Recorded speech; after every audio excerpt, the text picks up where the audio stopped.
Hello बच्चों, so let's understand the question first. A point particle of mass m along the uniformly rough track PQR moves along the uniformly rough track PQR.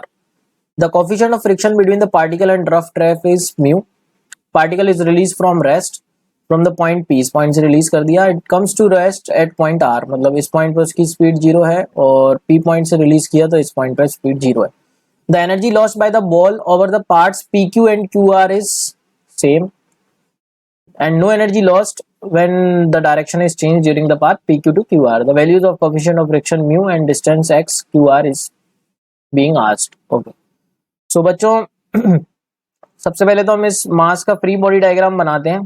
तो सबसे पहले हम free body diagram बनाएंगे तो इस पर नीचे की तरफ लगेगा mg, अगर m is the mass and g is the acceleration due to gravity, और अलोंग द इंक्लाइंड इसमें लगेगा mg साइन 30 डिग्री क्योंकि ये एंगल 30 डिग्री है, और परपेंडिकुलर टू द इंक्लाइंड इसमें लगेगा mg cos 30 डिग्री, जिसको कौन बैलेंस कर लेगा? नॉर्मल. और ये नीचे जा रहा है तो इस पर बैकवर्ड डायरेक्शन में हम ले सकते हैं फ्रिक्शन. सो ये इसका फ्री बॉडी डायग्राम हो गया. सो बच्चों हमसे बोला है कि एनर्जी जो लॉस हो रही है PQ टू QR वो सेम है. इसका मतलब जो वर्क डन होगा फ्रिक्शन का during the process PQ equals to work done of friction during the process QR. Friction का वर्क डन क्यों लिया बच्चों मैंने? क्योंकि फ्रिक्शन का वर्क डन ही जो हो रहा है वो लॉस होगा, नॉन कंजर्वेटिव फोर्स है, तो एनर्जी लॉस मतलब फ्रिक्शन का वर्क डन. सो फ्रिक्शन का वर्क डन PQ के दौरान निकाल लेते हैं, P से Q, और QR के दौरान उन दोनों को इक्वेट कर देते हैं. सो बच्चों ये डिस्टेंस 2 है, ये 30 डिग्री दे रखा है हमको, तो ट्राइंगल में देख सकते हैं हम यहाँ पे ट्राइंगल, छोटा सा ट्राइंगल बना लें. ये डिस्टेंस 2 है और ये 30 डिग्री एंगल है. तो यहाँ पर हम बता सकते हैं ये साइड और ये साइड कितनी कितनी होंगी. मान लेते हैं इसको x और इसको y. तो बच्चों हम y कैसे लिख सकते हैं? Using the rule sine. तो साइन 30 डिग्री को हम बोल सकते हैं 2/y. तो यहाँ से y कितना हो जाएगा? 2/sin 30 degree. तो ये कितना हो जाएगा बच्चों? 2/sin 30. sin 30 इज हाफ, तो 2/हाफ, तो ये हो जाएगा 4. मतलब ये इंक्लाइन प्लेन की लेंथ आ गई बच्चों 4. और सिमिलरली हम x भी निकाल सकते हैं. x के लिए मैं कौन सा रूल लगा सकता हूँ बच्चों? tan 30 वाला रूल लगा लो. तो tan 30 degree is equals to 2/x. तो x बच्चों आ जाएगा 2/tan 30 एंड tan 30 इज 1/√3, 2/1/√3. तो x आ गया बच्चों 2√3. ठीक है, x मतलब ये डिस्टेंस जो आ गई यहाँ से लेके यहाँ तक की डिस्टेंस, दैट इज 2√3. और इंक्लाइन प्लेन की लेंथ भी आ गई, दैट इज 4. अब हमसे पूछा है बच्चों उसने कि वर्क डन कितना होगा, लेंथ QR कितना होगा, मतलब यहाँ से लेके यहाँ तक की लेंथ. तो वो भी हम निकाल लेंगे. सबसे पहले हम work done during the process PQ and QR को इक्वेट कर देते हैं. तो वर्क डन का फॉर्मूला, बेसिक फॉर्मूला क्या होता है? Force into displacement into cos theta. तो बच्चों P से Q जब इंक्लाइन प्लेन की बात करेंगे तो फ्रिक्शन पीछे की तरफ लग रहा है, फ्रिक्शन का वर्क डन चेक कर रहे हैं, और डिस्प्लेसमेंट आगे हो रही है इसकी, विच इज y. तो इन दोनों के बीच का एंगल कितना बना? 180 डिग्री. तो फ्रिक्शन का वर्क डन निकाल लेते हैं हम बच्चों ड्यूरिंग द प्रोसेस PQ.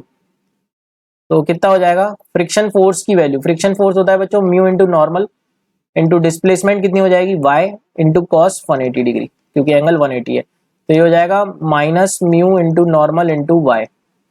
अब नॉर्मल की वैल्यू कितनी होगी बच्चों? सो देख सकते हैं हम यहाँ पे फ्री बॉडी डायग्राम में परपेंडिकुलर टू द प्लेन कोई मोशन नहीं है. अगर इंक्लाइंड प्लेन किसी सरफेस के परपेंडिकुलर कोई मोशन नहीं है तो नॉर्मल की वैल्यू कितनी हो जाएगी? mg cos 30 degree. तो बच्चों नॉर्मल की वैल्यू डाल देते हैं mg cos 30 degree, mg cos 30 degree into y. So कितना हो जाएगा ये? Minus mu, coefficient of friction हमसे पूछा है तो minus mu as it is रखते हैं. मास दे रखा है क्या? m के टर्म्स में ही रख लेते हैं बच्चों इसको. m इंटू जी cos 30 को लिख सकते हैं बच्चों √3/2, और y हमने निकाला था 4, displacement along the inclined plane which is 4. तो ये हो जाएगा -2√3 इंटू mg इंटू म्यू. ठीक है बच्चों, ये वर्क डन आ गया हमारा during the process PQ. Similarly बच्चों हम अगर वर्क डन निकालें ड्यूरिंग द प्रोसेस QR, तो ड्यूरिंग द प्रोसेस QR जब वो चल रहा है, ये हमारा Q से R हो जाएगा. तो इसका फ्री बॉडी डायग्राम बनाएंगे तो इस पर ऊपर नॉर्मल ड्यू टू ग्राउंड लगेगा एंड नीचे वेट. तो इस बार जो फ्रिक्शन लगेगा that is in opposite direction, और इसकी वैल्यू कितनी हो जाएगी? Mu and S. तो कितना हो जाएगा, म्यू इंटू एन डैश हो जाएगा एम जी, क्योंकि वर्टिकल डायरेक्शन में कोई भी मोशन नहीं है। तो फ्रिक्शन का वर्क डन इस बार कितना हो जाएगा, F into displacement that is Q R into cos 180 degree, क्योंकि वापस से एंगल 180 बनेगा बच्चों। तो ये कितना हो जाएगा, mu m g into Q R cos 180 is -1। तो बच्चों हम देख सकते हैं यहाँ से, ये हमारी सेकंड इक्वेशन ले लेते हैं, ये फर्स्ट, दोनों वर्क डन सेम दे रखे हैं तो दोनों को इक्वेट कर लेते हैं नेक्स्ट स्लाइड पर। तो दोनों को इक्वेट करेंगे तो कितना होगा, -2√3 into mu into m g will be equal to mu m g into Q R into -1, mu m g into Q R into -1। तो देख सकते हैं बच्चों, म्यू एम जी कट गया, म्यू एम जी कट गया, तो यहाँ से -1 भी कट गया, तो क्यू आर कितना आया, 2√3। तो इसको हम लिख सकते हैं 2 इंटू 1.7, तो ये अप्रोक्स हमारा 3.4 के आसपास जाएगा। So let's check the option, Q R तो आ गया 3.4 के आसपास, दैट इज 3.5। तो यहाँ से हम देख सकते हैं या तो सेकंड ऑप्शन होगा या थर्ड ऑप्शन। अब कॉफिशिएंट ऑफ फ्रिक्शन कैसे निकालेंगे बच्चों, तो कॉफिशिएंट ऑफ फ्रिक्शन और निकाल लेते हैं यहाँ पे। तो क्यू आर की वैल्यू आ गई हमारी, ठीक है बच्चों। तो वर्क एनर्जी थ्योरम यूज कर सकते हैं क्या, हाँ, work done by all forces equals to change in kinetic energy, तो ये यूज कर लेते हैं। Work done by all forces equals to change in kinetic energy, change in kinetic energy 0 हो जाएगा, क्योंकि फाइनल काइनेटिक एनर्जी और इनिशियल काइनेटिक एनर्जी सेम है बच्चों, 0-0, दोनों स्पीड्स सेम हो चुकी है, फाइनल एंड इनिशियल स्पीड। तो ऑल फोर्सेज में हम यहाँ पे फ्रिक्शन एंड इसका वर्क डन लिख लें, फ्रिक्शन एंड ग्रेविटी का वर्क डन लिख लेते हैं बच्चों। तो इसका सम किसके इक्वल आना चाहिए, 0। बाकी फोर्सेस का वर्क डन 0 होगा, नॉर्मल, और नॉर्मल तो always perpendicular to the displacement होगा। तो फ्रिक्शन का वर्क डन हम निकाल चुके हैं, दोनों का वर्क डन सेम ही है, तो x और x ले लेता हूँ बच्चों, और -2x हो जाएगा ये, ठीक है। और या -2x डैश ले लेते हैं, x डैश मैंने मान लिया कि किसी भी पार्ट में फ्रिक्शन का वर्क डन दोनों पार्ट में सेम है, तो -2x डैश। और ग्रेविटी का वर्क डन देखें तो बच्चों, यहाँ से p से r ग्रेविटी कितना वर्क करेगी, तो हम देख सकते हैं केवल ग्रेविटेशनल डायरेक्शन में 2 मीटर ये नीचे आया है, तो ग्रेविटी का वर्क डन कितना हो जाएगा बच्चों, +mg into 2 that is equal to 0। So इसको सॉल्व करेंगे तो बच्चों कितना आएगा, -2x dash is equal to mg into 2, 2 से 2 कैंसिल हो गया बच्चों। सो जो x डैश आया डेट इज -mg।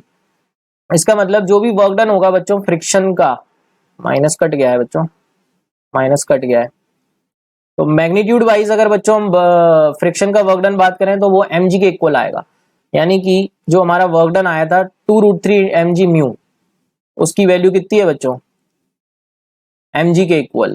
तो इसको हम लिख देते हैं 2√3 into mg into mu, magnitude wise अगर हम बात करें mg into mu, mg into mu, इसकी वैल्यू किसके इक्वल होगी, mg के। सो बच्चों mg से mg कट जाएगा तो म्यू की वैल्यू आ जाएगी 1/2√3। तो 1/2√3 को 1/2 इंटू 1.7 ले सकते, which can be written as approx 0.29। तो ये 0.29 हो जाएगा बच्चों। So now let's check the option, 0.29 and 3.5 हमारा आंसर आया, which is given in option third. So option third is our right answer. I hope you got the concept. Thank you so much and all the very best.